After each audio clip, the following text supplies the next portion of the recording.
नमस्कार दोस्तों आज का जो टॉपिक रहने वाला है आज की वीडियो में वो बहुत ही कॉमन और प्रैक्टिकल प्रॉब्लम है। जो लोग एक्सपोर्ट इंडस्ट्री में काम करते हैं उनके साथ दिक्कत ये आती है कि वो शिपिंग बिल को क्लोज कैसे कराएं ईडीपीएमएस में, और क्लोज कराने के कितने तरीके हैं, क्या तरीका है, किस तरीके से, क्योंकि शिपिंग बिल को ईडीपीएमएस में क्लोज कराने के लिए एक जॉब वैकेंसी होती है, या फिर एक पोस्ट क्रिएट की जाती है, या इंडस्ट्री में एक पोस्ट होती है, या मतलब एक बंदे को ये जॉब असाइन किया जाता है कि भैया आप मेरे सारे शिपिंग बिल को ईडीपीएमएस में क्लोज कराओगे और इसी बात के आपको हम पैसे देंगे, या आप इसी बात की सैलरी लोगे।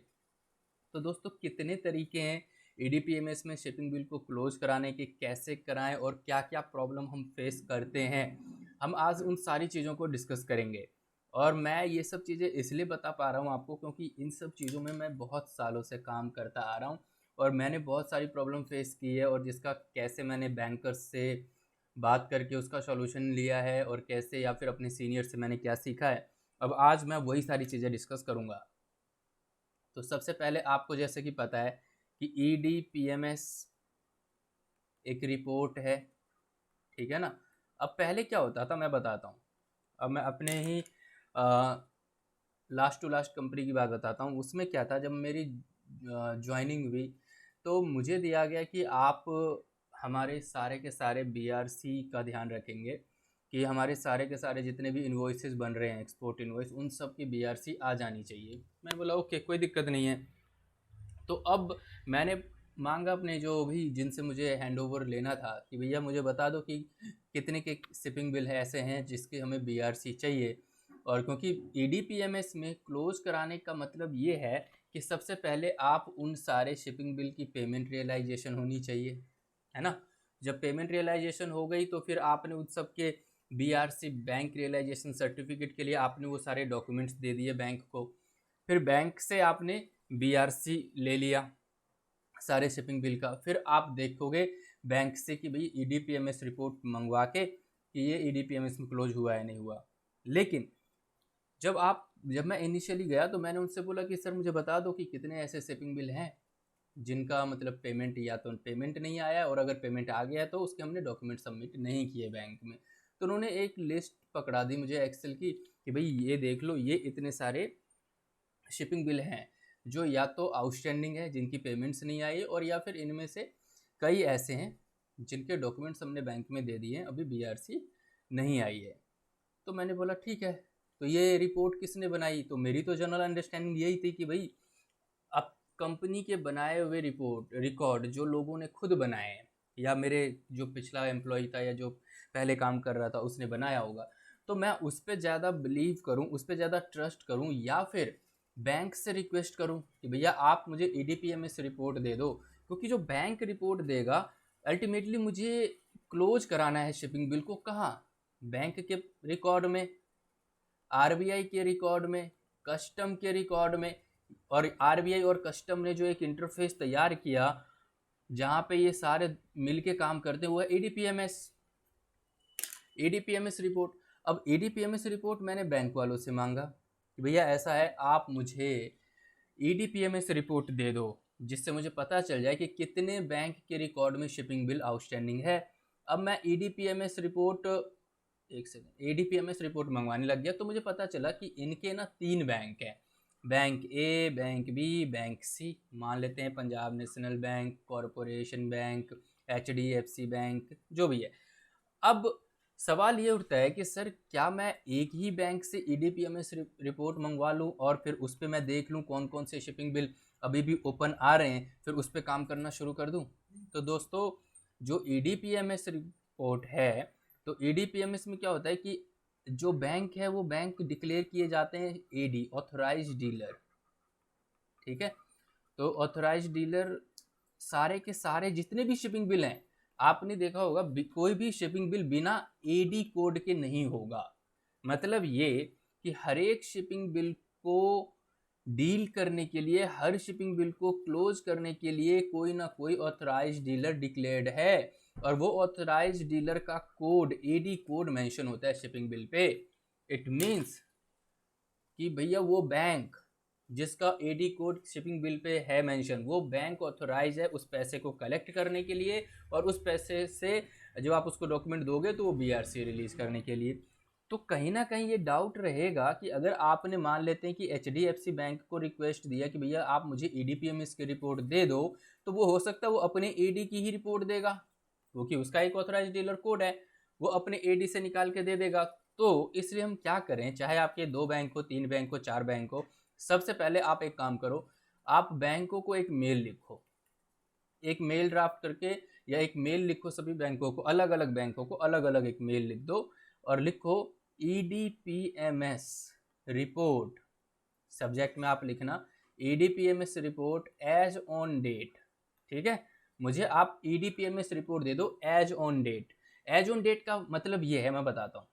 एज ऑन डेट से क्या हो जाएगा, आप एज ऑन डेट जैसे ही उससे मांगोगे ना, तो ये कंपनी अगर 2010 से चल रही है, ये कंपनी 2015 से, या जब से भी ये कंपनी चल रही है, और जब से ये ईडीपीएमएस सिस्टम आया है, तो आप अगर 2022 जून में मंगवा रहे हो मान लो ये रिपोर्ट, तो आज तक अगर जितने भी शिपिंग बिल ओपन हैं, क्लोज होने बाकी है, चाहे वो 2015 के हो, 2016 के हो, 17 के हो, 18 के हो, 19 के हो, 20 के हो, ये सब के सब उसमें पेंडेंसी में आ जाएंगे कि भैया ये सारे हैं। और ऐसे ही करके आप सभी बैंकों को मेल डालो और रिक्वेस्ट में डाल दो प्लीज शेयर आउटस्टैंडिंग ईडीपीएम, और आउटस्टैंडिंग छोड़ दो, please share EDPMS report as on date. ये तीनों बैंकों को, चारों बैंकों को डालो।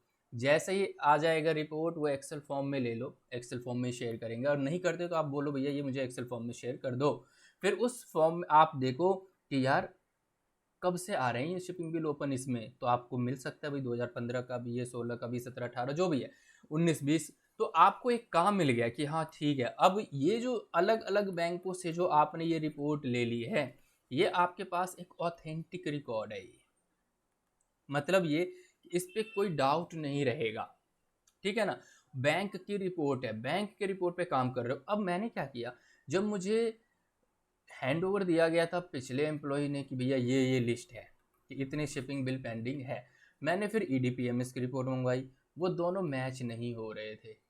इनकी लिस्ट में जो शिपिंग बिल थे और जो ईडीपीएमएस में जो शिपिंग बिल थे वो मैच ही नहीं हो रहे थे। तो मेरे दिमाग में डाउट गया कि यार लगता है इनकी लिस्ट गलत होगी, चलो ऐसा करते हैं ईडीपीएमएस की लिस्ट पे काम करते हैं।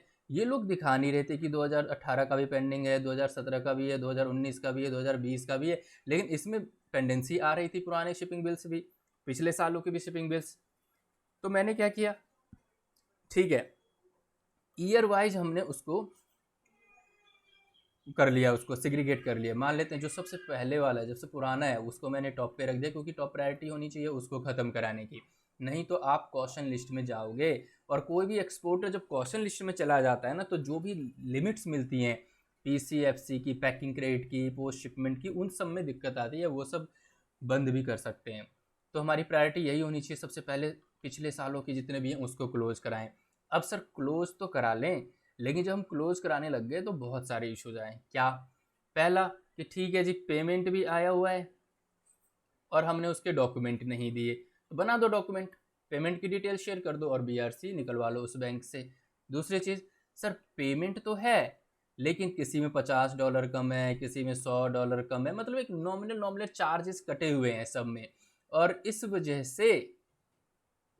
से उस बैंक ने क्या किया हुआ है, वो $10, $20, $50, $100 करके उसको पेंडिंग दिखा रखा है कि भैया बिल अमाउंट ये था शिपिंग बिल और आउटस्टैंडिंग अमाउंट ये है। मतलब ये देखो ईडीपीएमएस की जो रिपोर्ट आएगी ना, उसमें 2 टाइप की रिपोर्ट होती है, एक होता है आपका शिपिंग बिल अमाउंट, ठीक है, और एक होगा आपका आउटस्टैंडिंग अमाउंट। तो आप ये देखो कि अगर शिपिंग बिल मेरा $10,000 का, तो आउटस्टैंडिंग अगर सिर्फ $100 है, तो आप बैंक को रिक्वेस्ट करो यार ये $100 क्यों लेके चल रहे हो, क्यों ईडीपीएमएस आपने ओपन कर रखा है। तो बैंक को रिक्वेस्ट करो, एक रिक्वेस्ट लेटर बनाओ बैंक के लिए कि भैया देखो ये जो $100 है वो ना एक बैंक चार्जेज है जो उन्होंने काट के मुझे पैसा रिलीज किया यार, तो आप इसको बैंक चार्जेज में करके प्लीज नॉक ऑफ कर दो और बताओ आपको मेरी तरफ से क्या रिक्वेस्ट लेटर चाहिए। बैंक का अगर कोई फॉर्मेट है तो उसमें आप बना के उसको दे दो, डिटेल शेयर कर दो कि भैया ये $50, ये $100 है, मेरे ऐसे से बैंक चार्जेस इसको खत्म करो। क्या इसके लिए टेंशन लेने की जरूरत नहीं है। ठीक है सर। बैंक चार्जेस और दे के उसको हम ख़त्म करा सकते हैं। लेकिन अब क्या करूं, अगर शिपिंग बिल का अमाउंट है 10,000 और आउटस्टैंडिंग है 2,000, आउटस्टैंडिंग है 2,500, आउटस्टैंडिंग है 3,000, तो आपको इसकी डिटेलिंग करनी पड़ेगी। जब आप डिटेल में गए तो पता चला कि यार ये 2,000 का क्रेडिट नोट इशू कर दिया था, इस वजह से ये पैसा नहीं आया, ये 2,500 का ना वो कर दिया था, गुड्स रिटर्न आ गया था इसलिए पैसा नहीं आया, यार ये तो बायर ने ये पैसे डिस्काउंट के थे काट लिए, है ना। तो ये बहुत सारे रीज़न आ सकते हैं। ये भी आ सकता है यार ये 10,000 का शिपिंग बिल था और 10,000 ही आउटस्टैंडिंग है, मतलब फिर रीज़न पता करो, यार ये तो बायर ही इंसॉल्वेंट हो गया था, इसने तो पैसा ही नहीं। ये बहुत सारे ऐसे कारण हो सकते हैं जिसकी आपको डिटेलिंग पहले करनी पड़ेगी, क्या कारण है जिस वजह से ये शिपिंग बिल क्लोज नहीं हुआ। जब एक बार सारे रीजंस आप पता कर लोगे, फिर आपका कोर्स ऑफ एक्शन डिसाइड होगा कि अब आपको करना क्या है। ठीक है। अब बैंक क्या करते हैं सर, बैंक को एक, अगर 25% ऑफ शिपिंग बिल, मतलब शिपिंग बिल का 25% तक बैंक इसको क्लोज कर देगा, लेकिन उसके लिए एक डिक्लेरेशन देनी पड़ती है, C-17 डिक्लेरेशन है। इसको जनरली 4 पॉइंट डिक्लेरेशन भी बोलते हैं, 4 पॉइंट डिक्लेरेशन भी बोलते हैं। और इस 4 पॉइंट डिक्लेरेशन में चीज़ें लिखी होती हैं कि भैया ये जो डिडक्शन है वो more than 25% of shipping bill नहीं है।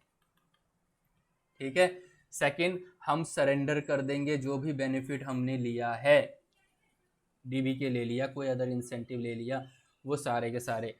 तो बहुत सारे 2-3 और हैं, मतलब जनरली ये है। तो आप 25% तक इसको क्लोज करा सकते हो, वो कम से BRC इशू कर देंगे और EDPMS में ख़त्म भी कर देंगे। तो वो आप C-17 डाउनलोड कर लेना, RBI का ही डिक्लेरेशन है, कॉमन जनरल फॉर्मेट है, वो आप कर लेना डाउनलोड। इस तरीके से इसको क्लोज करा सकते हैं। लेकिन सर अब उसका क्या करें, अब लेकिन देखो दोस्तों, इसमें क्या है, आप क्लोज तो करा लोगे लेकिन आपको DB के सरेंडर करना होगा, क्योंकि आपने जो भी इंसेंटिव ले लिया है। एक है कि जब बायर ही इंसॉल्वेंट हो गया, बायर ने पैसा ही नहीं दिया, तो यार जब पैसा ही नहीं दिया तो इसमें आप क्या कर लोगे, आप कैसे उसको क्लोज कराओगे, EDPMS में तो ओपन ही रह जाएगा, है ना। तो अब ये EDPMS में जो केसेस ओपन रह गए, जो सरेंडर मतलब बायर इंसॉल्वेंट हो गया, तो ऐसे केस में क्या करें। तो दोस्तों ऐसे केस में क्या होता है, आपको पूरे के पूरे डॉक्यूमेंट्स अरेंज करने पड़ेंगे और बैंक को ये प्रूफ देना पड़ेगा कि ये इस कारण से ये पैसा नहीं आएगा और आएगा भी नहीं कभी। ठीक है। तो आप प्लीज़ इसको सरेंडर मतलब क्लोज कर दो। तो बैंक वाले बोलेंगे ठीक है भैया, CA का सर्टिफिकेट लेके आओ, DB के सरेंडर करो, पहले DB के सरेंडर करो, सरेंडर का सर्टिफिकेट दो, सरेंडर का चालान दो, CA का सर्टिफिकेट दो। CA का जनरली सर्टिफिकेट ये होता है कि पिछले 3 साल में मेरा टर्नओवर इतना था, टर्नओवर का इतना % है जो मैं राइट ऑफ कर रहा हूँ। तो बेसिकली इस केस को बोलते हैं राइट ऑफ प्रोसीजर। आपको राइट ऑफ कराने होंगे इन शिपिंग बिल को। फिर ये सारे के सारे जब डॉक्यूमेंट्स उनकी रिक्वायर्ड जो भी होंगी, तो आपको लेकिन पता होना चाहिए, आपको केसेस सारे पता होने चाहिए कि अच्छा ठीक है मुझे काम कहाँ से शुरू करना है। अगर आपको यही नहीं पता होगा और आपको बता दे कि भैया आपको EDPMS पे काम करना है, तो आप कंफ्यूज हो जाएंगे। तो आपको इस एटलीस्ट इतना तो पता होना चाहिए कि मैं काम शुरू कहाँ से करूँ। भैया कोई बंदा दे या ना दे, अगर आपको काम आता है और आप काम करना जानते हैं, कॉन्फिडेंस है खुद पे, तो आप अपने लिए लड़ सकते हो। आप अपनी जॉब को जस्टिफाई करने के लिए अपने काम को कर सकते हो अपने तरीके से। तो आप सीधे बोलोगे भैया तुम्हारे बैंक कितने हैं, 5 हैं, 10 हैं, 15, कितने बैंक हैं, बैंकों की लिस्ट लो, उन बैंकों से EDPMS की रिपोर्ट मंगवाओ, और जो EDPMS की रिपोर्ट आ रही है ना उसको पहले चेक कर लो। कई बार क्या होता है, BRC भी इशू है फिर भी EDPMS में क्लोज नहीं हुआ, एक केस ये भी बनता है। तो ऐसे केस में आप बैंक को पहले आप BRC चेक करोगे। अब ये सर ये BRC चेक कैसे करें, तो BRC पहले तो आपने EDPMS ले लिया, EDPMS रिपोर्ट, BRC चेकिंग। तो BRC चेक करने के लिए क्या है, अब आपको मैं दिखाता हूँ। आप क्या करोगे BRC चेकिंग के लिए, अब आप जाओगे, सॉरी, आप जाओगे DGFT BRC, ठीक है, DGFT BRC पे जाओ। अब यहाँ देखो BRC डिटेल,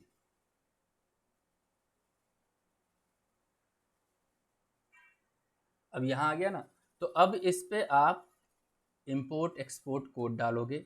इसका मतलब ये कि अगर आप बीआरसी चेक करना चाहते हो तो आपको इंपोर्ट एक्सपोर्ट कोड चाहिए। ओके जी। फिर शिपिंग बिल नंबर चाहिए जो कि आपको ईडीपीएमएस रिपोर्ट से मिल जाएगी। ओके। आईएफएससी 11 डिजिट जो यहाँ पे लिखा है, तो आपको पूछना पड़ेगा कि भैया इस बैंक का आईएफएससी कोड क्या है, जिससे मैं बीआरसी चेक करूं। बैंक वाला आपको बता देगा, अगर नहीं तो पिछला एम्प्लॉय है वो बता दे, नहीं तो बैंक वाला बता देगा। ठीक है। फिर उसके बाद आप यहाँ पे ये कैप्चा कोड डाल दोगे और फिर शो डिटेल लिख दोगे। इस तरीके से आपको पता लग जाएगा कि उस बैंक में इस शिपिंग बिल का बीआरसी इशू हुआ नहीं हुआ। लेकिन कई बार क्या होता है कि शिपिंग बिल इस बैंक का है लेकिन आ रहा है दूसरे की रिपोर्ट में, हो सकता है बैंक में ट्रांसफ़र हो गया हो कुछ ऐसा, तो आप सिर्फ इंपोर्ट एक्सपोर्ट कोड डालो और शिपिंग बिल नंबर डालो। इससे कंप्लीट पता लग जाएगा, चाहे 10 बैंक हो, कहीं ना कहीं तो ये इशू हुआ है। या और ये आईएफएससी नंबर डालने से ये हो जाता है कि आपको अमाउंट का भी पता चल जाता है। भैया यहाँ पे अगर आईएफएससी कोड नहीं डालते, सिर्फ आईएसी और शिपिंग बिल नंबर और कैप्सा कोड डाल देते हो, तो इससे आपको ये तो पता चल जाएगा कि बीआरसी इशू है या नहीं है, लेकिन अमाउंट का पता नहीं चलेगा। उसके लिए आपको आईएफएससी कोड डालने की ज़रूरत होगी और यहाँ से आप अपने डाटा पे काम कर सकते हो। और सबसे पहला काम आपको यही करना है कि आप पहले बीआरसी चेक कर लो। अगर मेरे ख्याल से जब आप ईडीपीएमएस पे काम कर लोगे तो आपकी कैटेगरी बन जानी चाहिए कि सर एक कैटेगरी ये है जो बीआरसी ऑलरेडी इशूड है, दूसरी कैटेगरी ये है कि स्मॉल स्मॉल अमाउंट के आउटस्टैंडिंग है जो कि मैं बैंक चार्जेस में ख़त्म करा लूँगा, तीसरा है जो कि लेस देन 25% है, मैं C17 का डिक्लेरेशन दे के क्लोज करा सकता हूँ, और चौथा है जो मुझे राइट ऑफ केस कराना होगा। दोस्तों काम बेशक से 1 हफ्ता 10 दिन ज़्यादा लग जाए, लेकिन आपका कंट्रोल होना किसी भी काम पे बहुत ज़रूरी है। क्योंकि इंडस्ट्री में मैं प्रॉब्लम देखता हूँ कि लोग काम करते हैं, बहुत मेहनत करते हैं, लेकिन कंट्रोल नहीं रहता है, तो ऐसे केस में प्रॉब्लम आ जाती है।